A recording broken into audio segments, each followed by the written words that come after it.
Okay guys, I'm going to do a quick deal breakdown for you of a residential deal to show you how quickly you can amass equity and how powerful this stuff is.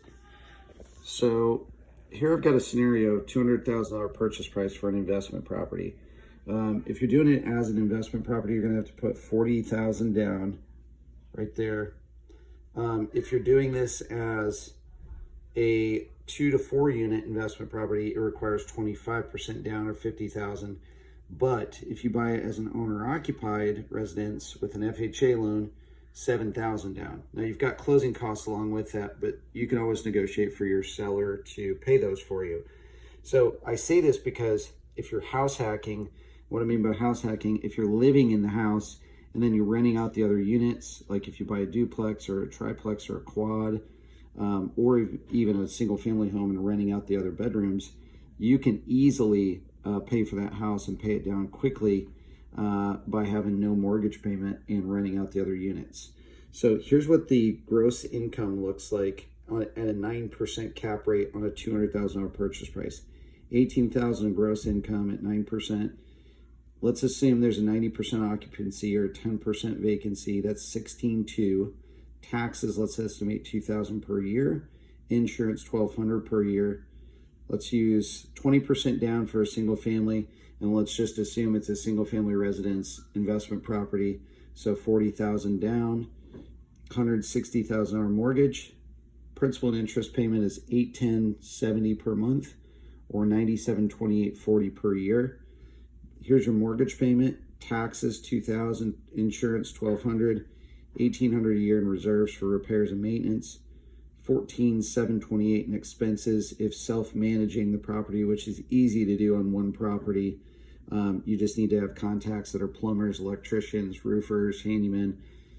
So you've got $14,728.40 in expenses if self-managing, $18,000 gross income. That gives you $32,761.60 in net income per year without management expenses.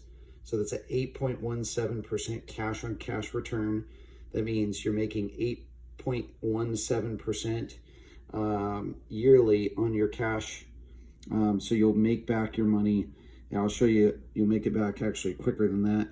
But so you just have to deal with phone calls from renters, collecting rent, filtering renter credentials, credit history, income history, evictions, etc. We teach how to do this, by the way. Your loan balance in 2027 in 5 years is paid down to $145,549, which is huge on a 30-year note. And your renters are paying that for you. So you have effectively made a $14,500 principal payment. This adds $2,900 per year in added equity income, in addition to the $32,761.60 in net income that you're making in cash flow.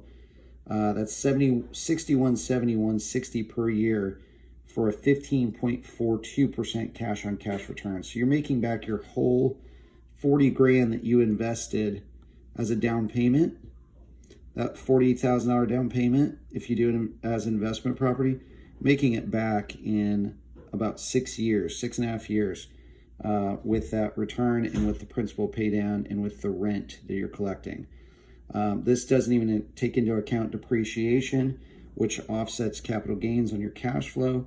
And when you actually go to sell the property in 5-10 years, once you've built up a bunch of equity and do a 1031 exchange and avoid capital gains. So you can see how powerful this gets when you do a couple of these a year or one of these a year, and over 10-year periods, you start amassing quite a bit of equity. And my next series, I'm going to go over, my next session, I'm going to do a commercial deal breakdown showing you how you could buy 3 or 4 of these, sell these, buy a commercial deal, have the down payment funds for a commercial deal, make a lot more in cash flow, and I'll show you the numbers on that. So I hope this is helpful.